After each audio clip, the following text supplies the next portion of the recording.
Joining us now is the Shadow Treasurer Angus Taylor. Thanks for your time. A lot to get across. Let's start with what Claire O'Neill said today.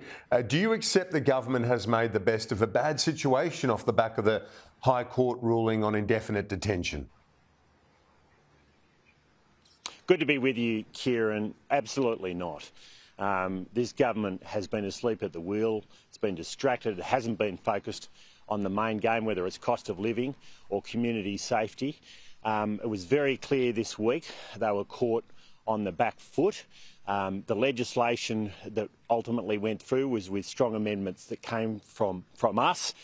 We hear in that interview some kind of recreation of history where Claire O'Neill is claiming that was what the government was going to do anyway. Well, there was absolutely no sign of that, Kieran. She's now saying that she's absolutely sure she can't re-detain any of these people, child sex offenders, murderers, rapists. The rationale for that is not at all clear. She keeps saying that they've got to obey the law. Well, the job of government is to change the law, and we've been very clear with the government that we'll work with them to change the law to make sure community safety is respected, that people are in a position where they don't have these terrible criminal offences and these offenders out in the community right now. And we're seeing people who were subjected to those crimes deeply, deeply distressed at what's going on. We need to see a government that's on the front foot, that's acting, and it could have and it didn't. So the Coalition is adamant that a separate detention regime can be established in the wake of that High Court ruling that would stack up, that would get these people back behind bars, essentially, back behind razor wire. Well, and Claire O'Neill didn't deny that. She didn't say she couldn't change the law. She just said you've got to obey the law. Well, the whole point of the Parliament is we can change the law. And we did it this week. We'd like it to go further. Kieran, if she has advice saying that the law can't be changed, she should be clear about that advice. That's not what she said in the interview. And look, let's be clear. As we heard in that interview a moment ago, this case has been afoot for many months. We've had strong indications from the High Court as the direction it might go to, that the transcripts and the submissions are all publicly available, and so legislation could have been worked up during that time period. It clearly wasn't. The minister was on the back foot. He had no idea what was going on. It was completely hopeless and hapless in the Parliament this week, and the Australian people pay the price when a government is not focused on the main game.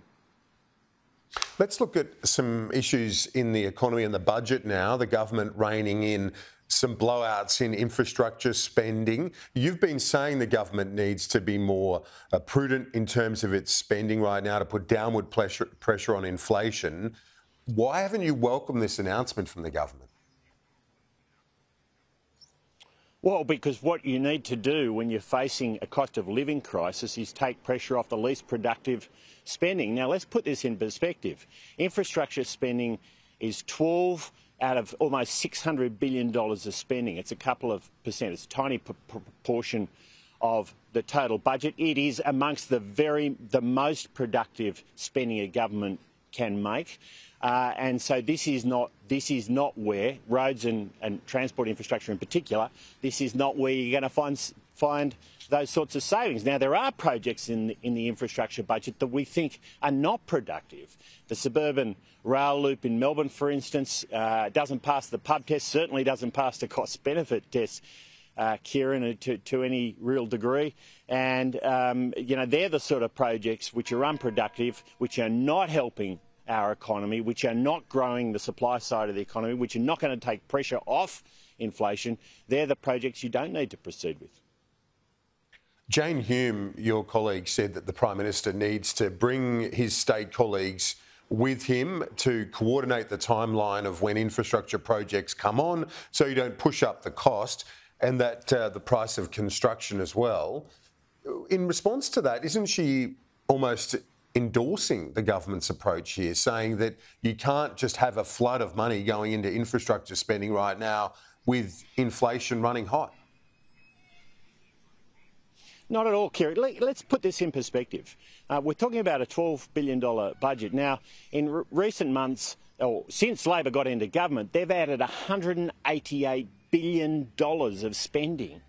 I mean, this is what Labor has done. It's no wonder we've got inflation running wild. It's no wonder we have amongst the highest levels of inflation of advanced countries. It's no wonder that The Economist says we've got the most entrenched inflation of any advanced country in the world. It's no wonder that net disposable income of Australians, the household standard of living, has gone backwards by over 5% in the last 12 months, the worst of any advanced country in the world. This is because we've got a government that simply doesn't understand these issues. Now, what you need to do is focus on that productive spending, be tighter on the less productive spending. That's the exact opposite of what this government is doing. And the truth of the matter is, Kieran, inflation is coming from Canberra. This is a government that hasn't been focused on the main game. It's been distracted. We see the impact of that on community safety. We see the impact of that on the cost of living crisis. You know, and the truth of the matter, I think, is that what's been talked about around kitchen tables around this country is not being talked about around the cabinet table. The government needs to get focused on the main game here.